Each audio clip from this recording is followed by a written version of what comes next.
kedua kakimu, tinggalkanlah masa lalu. Oh, ayunkan kedua tanganmu, genggam erat tangan, peluk hangat kita bersama. Mudah-mudahan Ibu kita selalu diberi kesehatan, salam begitu dan berguna ya.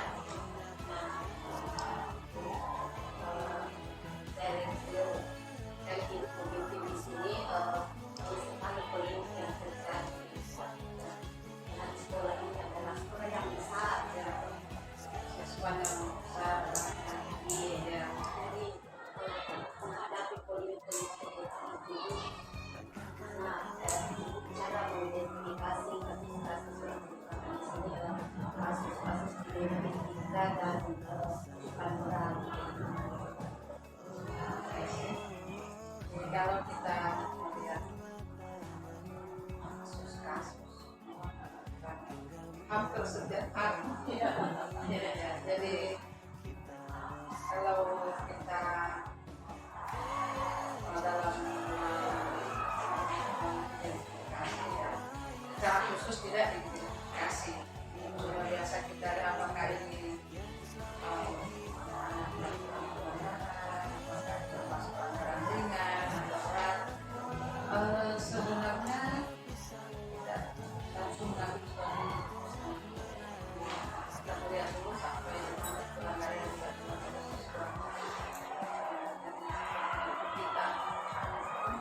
lihat dari apakah ada pelanggaran ringan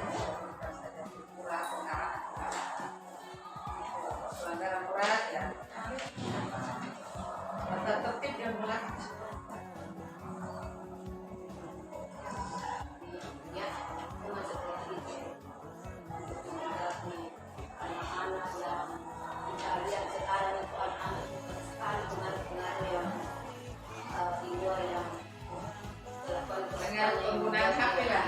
Oh iya, jadi digital bersama ya, jadi itu bagaimana itu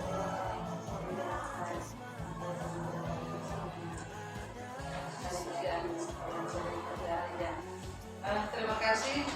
Saya kira ibu sudah sering melihat menyaksikan sendiri di sekolah kita bahwa dalam mengambil suatu keputusan seperti yang saya katakan tadi, tidak langsung memutuskan harus keluar, harus sanksi, tidak, tapi itu di dalam aturan kita, aturan sekolah kita, mestinya kita berlakukan ke sana, tidak langsung memutuskan begitu.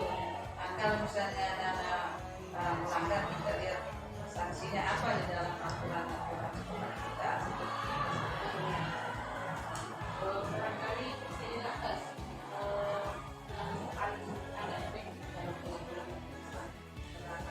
Dan ya paling efektifnya kita ya artinya tidak boleh merugikan anak. Kita selalu lihat apa pelanggarannya anak itu melanggar tata tertib, sanksinya juga kita lari ke sana. Tidak boleh sepihak, tidak boleh merugikan siswa.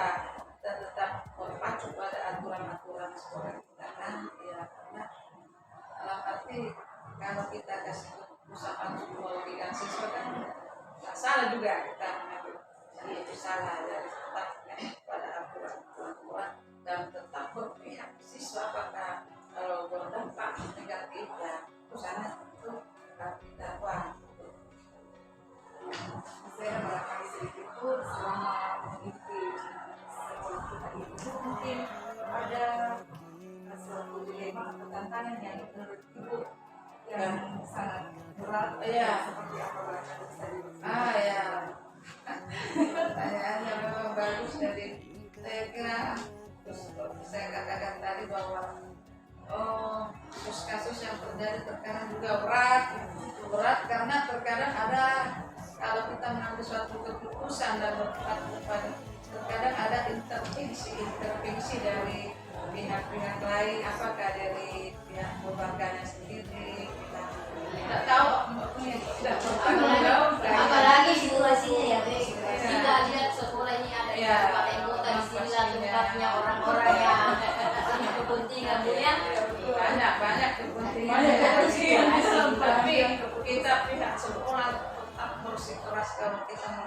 memang tidak langsung ya harus kerjasama semua stakeholder yang ada di sini. Tidak juga saya sebagai kepala sekolah saya memutuskan segala-galanya, tidak juga. Tapi saya kadang berkolaborasi dengan kasir, kawan, kesiswaan dalam memutuskan sesuatu. Tidak langsung saya sendiri yang mengambil keputusan, tidak juga seperti itu. Jadi memang kalau ada keputusan kadang yang sangat berat menurut ibu itu, kalau kita buatkan suatu keputusan tidak ada intervensi, di situ kan terjadi dilema. Itu dilemanya sama-sama benar ya Bu. Iya, pihak pemerintah juga ya harus begini pada kita sekolah kita sudah benar ya. Iya, saya kira itu.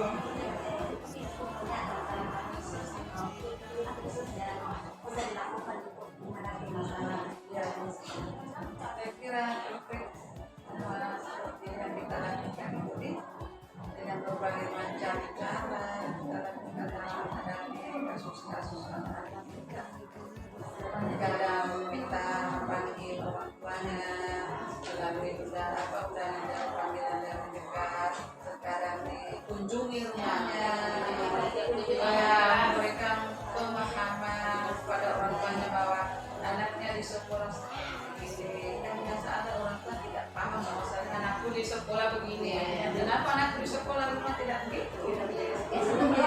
Makanya biasa pembinaannya itu kan melalui guru bimbingan konseling. Sekarang juga yang datang rumahnya berdiundang ke sini seperti itu, kemudian melalui pembiasaan dia. Kita tanya rumahnya boleh merangkak bimbingan ke sini. Ada hubungan komunikasi. Iya, komunikasi antara sekolah dengan orang tua harus positif dan intensif. Iya. Ya, kita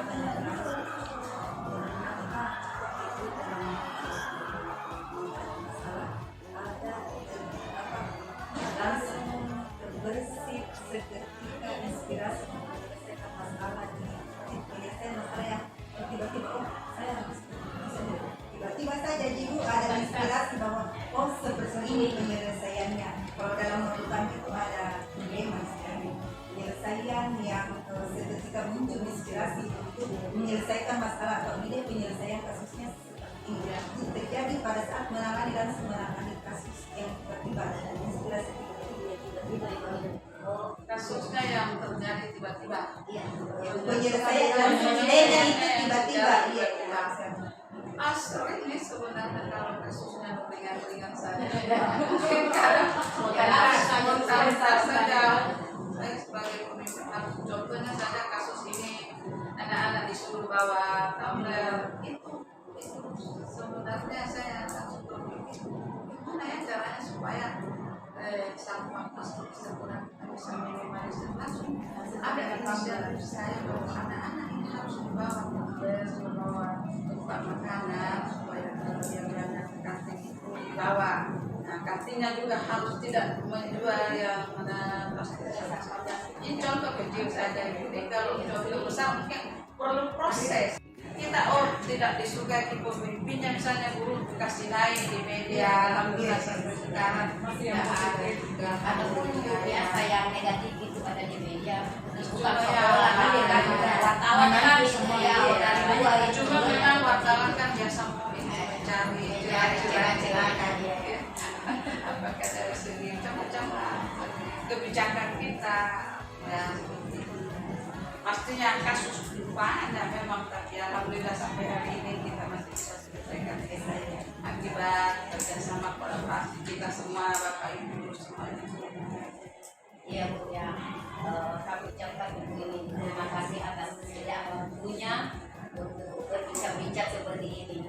Karena kebetulan kami ini guru penggerak ada tugas seperti ini, dan kami sangat berterima kasih dan terima kasih sambutannya kepada kami. Mudah-mudahan wawancara. Harapan saya mudah-mudahan guru penggerak sekolah kita mampu bergerak dan mampu menggerakkan teman-teman kita yang dalam usaha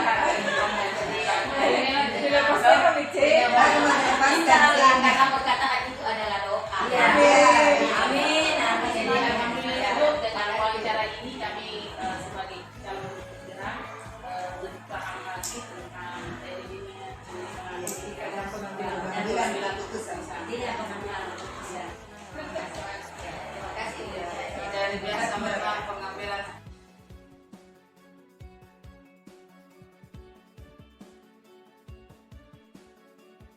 Pak, dari sekian kasus yang ada di sekolah kita ini, bagaimana Bapak ini mengidentifikasi apakah kasus-kasus yang terjadi itu merupakan dilema etika atau rujukan moral yang terjadi di sekolah kita?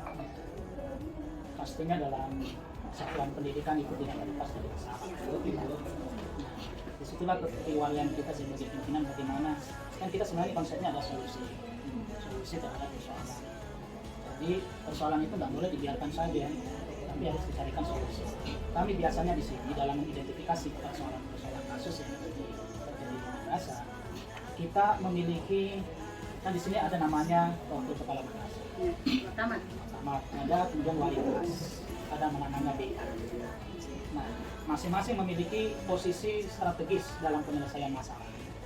Nah, kasus-kasus ini bisa teridentifikasi tentu melalui sebuah proses. Proses itu yang kita lakukan adalah kami ini alternatif terakhir pimpinan. Jadi yang pertama bertindak adalah wali kelas. Wali kelas mengidentifikasi kasus-kasus apakah kasus yang melanggar tata tertib, norma agama, norma sosial, itu diidentifikasi oleh wali kelas.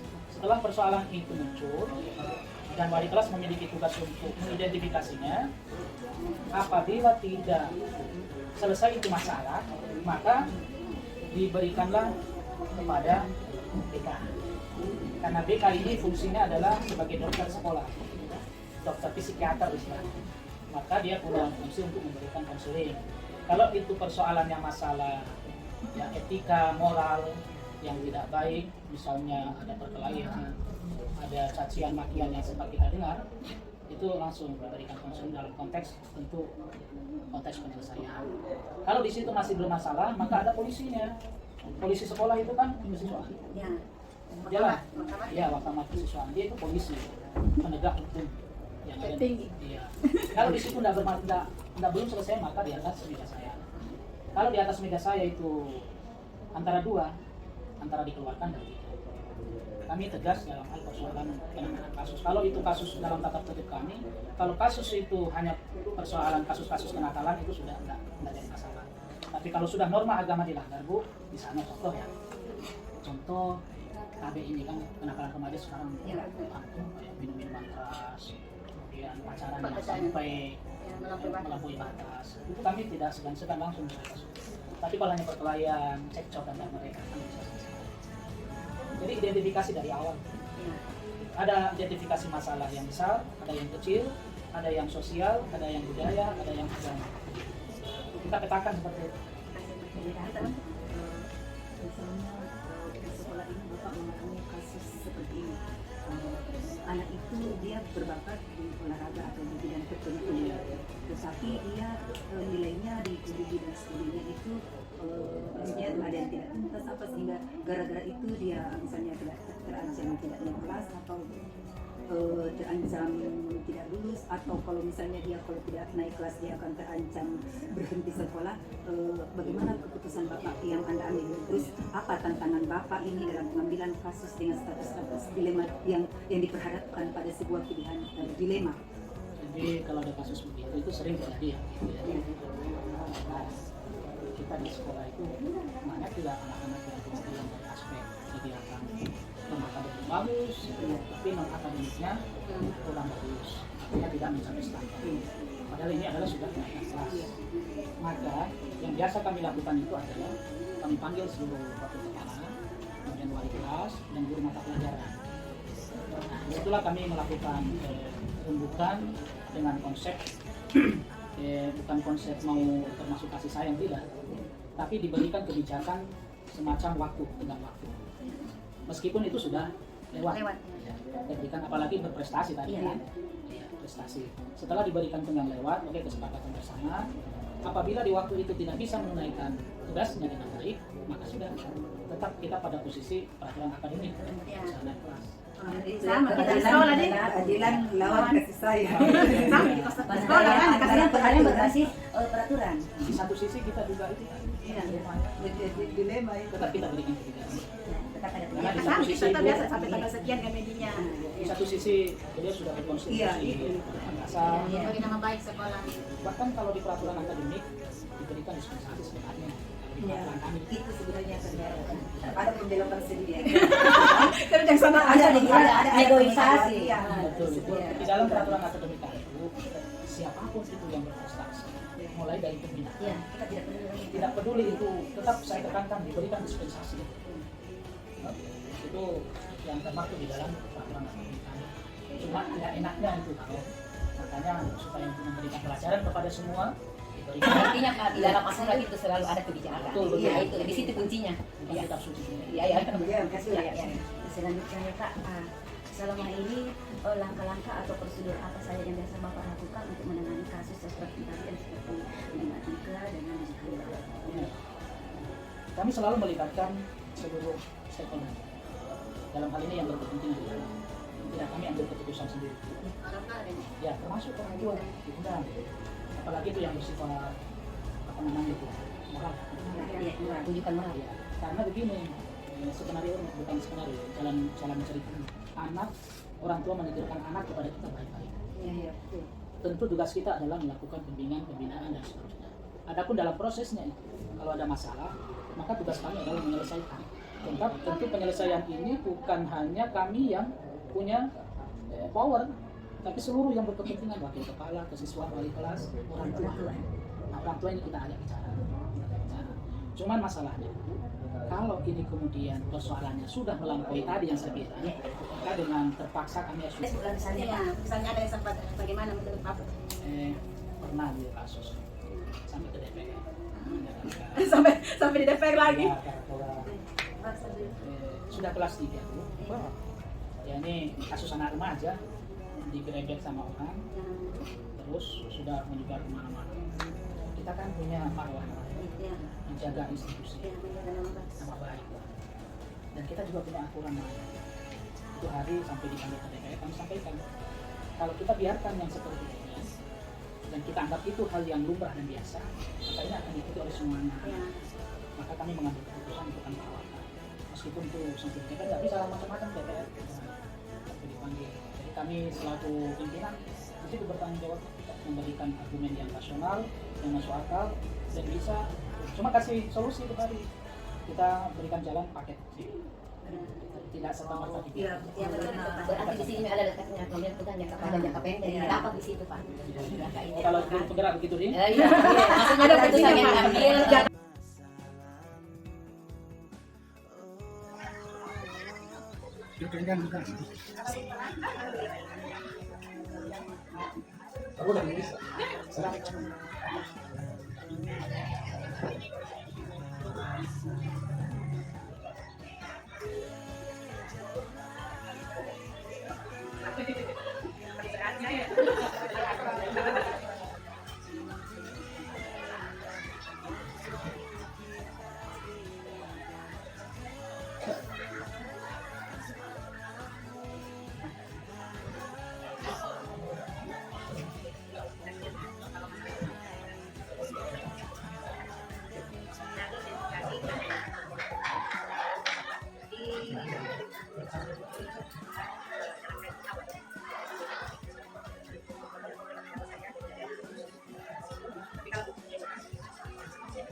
jangka panjangnya pengalaman sampah ini kalau malah dibentuk tapi kalau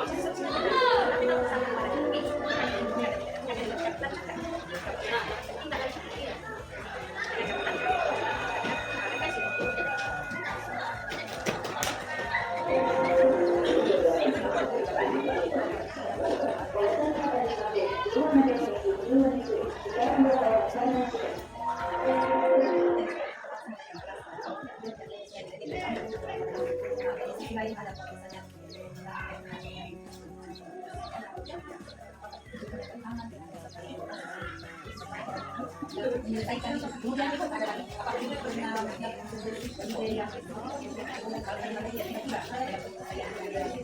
kalau kasus seperti itu hampir setiap kali mereka kelas itu di sama hampir ya ada lagi kasus yang ada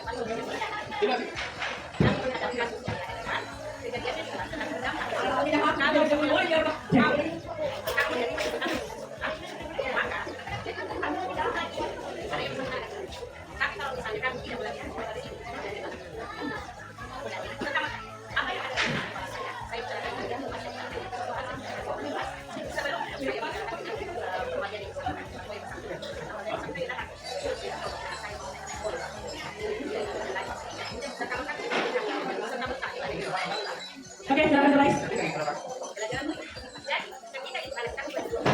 Ini dulu 8 C lagi. Selalu 8 C.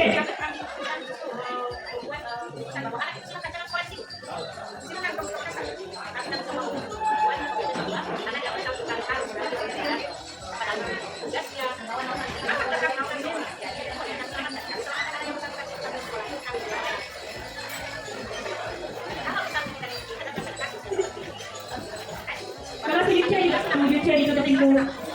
Kelas 8B juga 9C 9. Apakah 8B kan masih ada orang?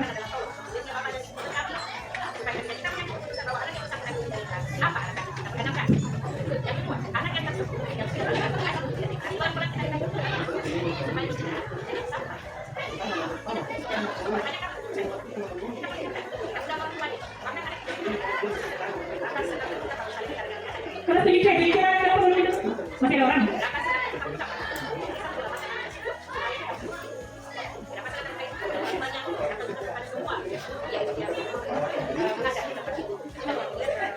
Kenapa ini apakah? Kenapa? Kenapa? Sekarang? Duduk. Pasang ini. Kembali. Oke, sudah selesai. Aku mau ganti, kembali sama pelajaran.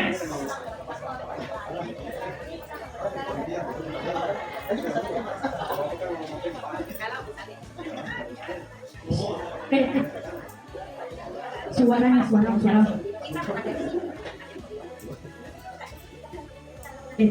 Ada orang yang biarkan suara.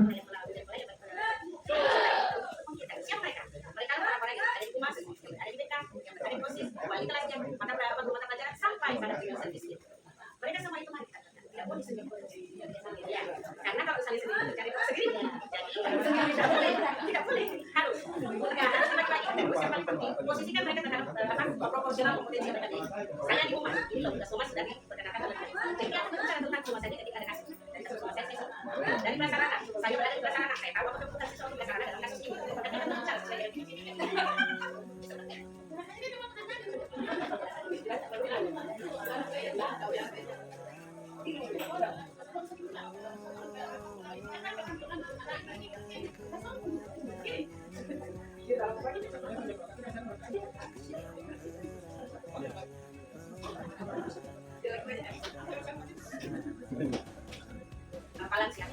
balance.